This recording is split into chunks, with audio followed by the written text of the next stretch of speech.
In today's video, we unravel the heartbreaking case of a young woman whose life was brutally snatched away in an unimaginable act of violence. The details are chilling, and the loss is devastating. Let's dive into this tragic story. 27-year-old Jessica Callaher lived in Austin, Texas, a young woman full of ambition and life. She worked 2 jobs, pursued her master's degree, and spent every moment cherishing time with her friends and family. After graduating from Texas State University, she found work at a local grocery store and as a temporary teacher, but she wasn't satisfied. Jessica dreamed of securing a full-time teaching position at an elementary school. She was also diligently saving for her future, paying off her student loans and working towards her master's degree. Despite juggling so many responsibilities, Jessica always maintained an optimistic outlook. She embraced the chaos of her busy life with a smile, convinced that things would get better soon. One of her closest friends recalled Jessica once writing, "Someday, everything will make sense. Keep telling yourself everything happens for a reason. Laugh at the chaos and smile through the tears." Jessica was a beacon of positivity, always lighting up any room she walked into. Before we continue, please take a moment to like this video, subscribe for more in-depth true crime content, and hit the notification bell so you never miss an update. I'd also love to hear where you're watching from, so drop a comment below. It's always fascinating to see how far these stories travel. Now, back to Jessica's story. On September 7, 2009, Labor Day, Jessica spent a relaxing day with her cousin and best friend, Melanie, along with a few others. They were celebrating with a barbecue and cooling off in the pool under the scorching Texas heat. As the evening drew on, the group decided to grab a bite at a diner. Jessica, ever the responsible one, made sure to limit her drinks so she could drive everyone home and be ready for work the next day. After dinner, they headed to a bar for a few rounds of pool. Just after midnight, the group left, and Jessica began the drive home. Melanie was the last person to be dropped off. At 1:30 a.m., she asked Jessica to stay over, but Jessica, ever diligent, declined. She had work to prepare for and needed to grab some food for her dogs. They shared a warm hug, and Jessica drove off toward the nearby Walmart. Hours later, Melanie's phone rang. It was her cousin's workplace, calling to ask why Jessica hadn't shown up for her shift. This was completely out of character for Jessica. She never missed work, and she certainly never failed to call in. Panic set in as Melanie reached out to others, but no one had heard from her. Melanie's gut told her something was terribly wrong. John, Melanie's brother and Jessica's roommate, was also becoming concerned. As a police officer, he started his shift at 5:30 a.m. and figured Jessica was just still asleep. But when he arrived home, one of Jessica's dogs greeted him, visibly upset and acting strangely. It seemed like Jessica hadn't been home at all. A sinking feeling washed over him, and he immediately called in a request to track her phone. The phone's last known location was near Cedar Park Crossing on US Highway 183, a busy area teeming with cars and people at that hour. John and Melanie rushed there, their hearts racing with fear. And then, they saw it, Jessica's white Kia, parked outside a Little Caesars. But something was terribly wrong. As they approached the car, a terrible smell hit them, an overpowering, nauseating stench. The temperature outside was sweltering, and the windows of the car were rolled up, trapping the heat inside. There, slumped in the driver's seat, was Jessica. Her body was positioned in a way that seemed wrong, unnatural. Her car door was open, and the smell grew worse as they stepped closer. Melanie reached out, hoping against hope that her cousin was simply passed out, but when she touched her head, there was no response.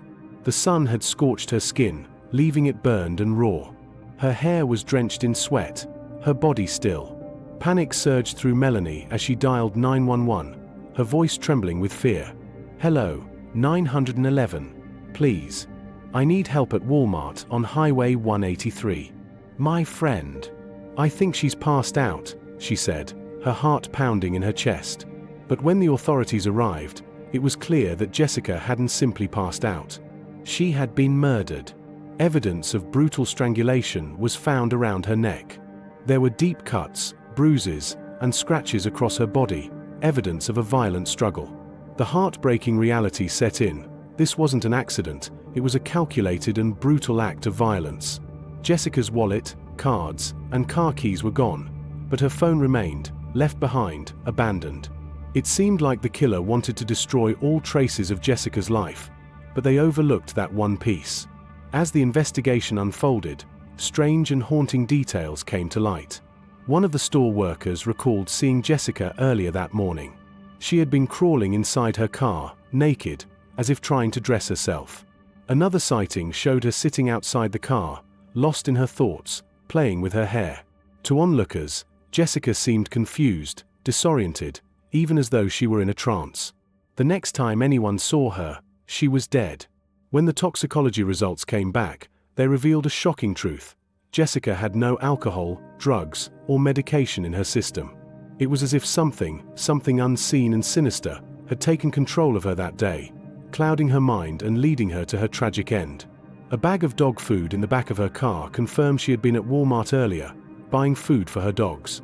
Surveillance footage from the store showed her entering alone, wearing a red baseball cap and a white dress, walking normally, not appearing intoxicated or impaired. But as she left the store, something shifted. A tall man in a brown shirt and baseball cap was seen following her, and that's when everything changed. The man had been right behind her, tracking her every move. He had entered Walmart just minutes before Jessica, but when he parked his small truck far from her car, he made sure to keep his distance. After going to the bathroom inside, he spotted Jessica, standing in front of him with a heavy bag of dog food slung over her shoulder. As she headed back to her Kia, he followed, growing bolder with each step. Now, just 20 seconds behind her, he kept closing the gap. Her car was parked behind a large tree, almost completely hidden from view, and the nearby camera quality was poor. Still, the footage showed the man parking his truck, getting out, and walking toward her car. He never came back into view. 2 minutes passed before her car pulled out, heading toward the exits. The video was difficult to watch, a heartbreaking reminder of the fate that awaited Jessica. Inside Walmart, cameras captured the man leaving, crossing the street to the Walmart parking lot. He was the same man who had followed her, now back in his truck, driving off just 20 minutes after Jessica's car had left Little Caesars.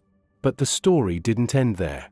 At 5:30 a.m., hours after Jessica's car had been parked outside, the same man used Jessica's bank card at an Exxon gas station. This was more than just a robbery. It was a chilling sign of the man's involvement in her death. Jessica's body had remained in her car until it was found, and the workers who saw her before her death were the only ones who knew she had been alive for hours after she was last seen. The police worked tirelessly, showing the footage to the public, hoping for a breakthrough. But it wasn't until Jessica's funeral that her family learned of the horrifying truth. Jessica had been strangled. The sight of the marks on her neck shattered what was already an unbearable day for her loved ones. The brutal questions lingered. Who could do this to her? And why? Then, an unexpected tip came in. A woman named Leslie reached out, claiming the man who owned the truck was someone she knew well. His name was Kryzen Hall, 37, and he was best friends with her fiancé. Leslie revealed that Kryzen had been supposed to bring some money to their apartment just hours before Jessica was found dead, but he never showed. The strange timing and her gut feeling led her to call the police. When police checked, they found Kryzen had been pulled over just 3 weeks earlier, and bodycam footage confirmed that he had been driving the same truck and wearing the same baseball cap. They knew they had their man. 5 days after Jessica's body was discovered, the police showed up at Kryzen's house. His truck had been altered, shiny parts now painted black, an obvious attempt to hide evidence. Kryzen wasn't surprised by the visit. He calmly told officers that he knew Jessica. According to him, they had met through a website, lonelyhousewifehookups.com, and arranged to meet at Walmart between 12:30 and 1 a.m. on the night she was killed. He claimed that after chatting on Messenger, they had gone to a nearby park, where they had sex. But he insisted, "That doesn't make me a killer." His story was already starting to unravel. The police knew otherwise. The surveillance tapes showed a different reality. Jessica had not come to Walmart to meet anyone. She had come for dog food. Her behavior was clear. She was just going about her day. They had no connection, no meeting scheduled. Kryzen's story fell apart completely. He then claimed that after she drove him back to Walmart, they talked for a bit.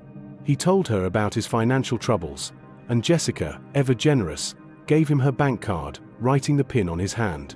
The next day, when he found out Jessica had died, he told himself, "I was just with this girl, and now she's dead. It's not supposed to happen."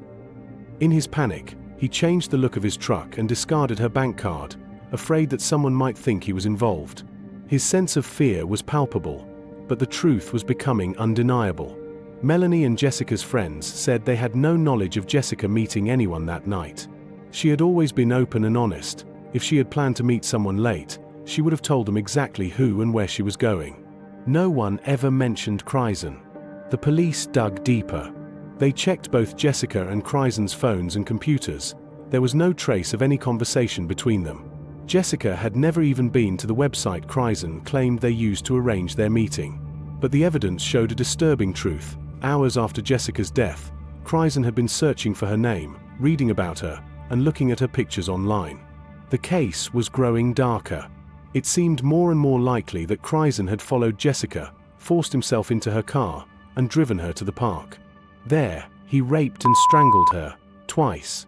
Afterward, he drove her car back to the parking lot, left her for dead, and stole her bank card. When police confronted him with what they had seen on the cameras, Kryzen became quiet and immediately asked for a lawyer. The authorities were now certain that Kryzen was responsible for Jessica's death, but they still couldn't piece together everything that had happened between the moment he parked her car and when she was found dead. Her car had been left untouched, and no one else had been near her. Though there wasn't enough evidence to charge him with murder just yet, they did charge Kryzen with perjury. In May 2010, he pled guilty and was sentenced to 10 years in prison. But Jessica's murder was still an open case, and the investigation continued. As the police worked tirelessly to uncover the truth, they came across something that might shed light on Jessica's strange behavior before her death. An article from the Indiana University School of Medicine discussed a phenomenon known as death by choking, a death that didn't happen immediately but could stretch over hours. Experts suggested that the prolonged effects of strangulation could have caused Jessica's bizarre actions and the distressing signs seen in her car, including the feces. The 2 brutal times Jessica was strangled caused unimaginable damage to her brain. She was completely unaware of what was happening or where she was. She couldn't call for help, couldn't use her phone, and as she lay there in the scorching sun for hours, she was succumbing to heat stroke. The position she was in became fatal. The forensic pathologist, Dr. Bill Smock, explained it this way: "You fall asleep first because your brain isn't getting enough oxygenated blood. After that, you might have a seizure. Within seconds, your brain cells start to die. First, you lose control of your bladder, then your lower back. Your brainstem, which controls your heartbeat and breathing, is the last to give out, but higher functions, like memory and personality, go first." It was clear that Kryzen Harmel, her killer, had strangled her twice, making him believe she was dead when she was actually unconscious. Finally, in May 2013, Kryzen was charged with capital murder. The evidence against him was irrefutable.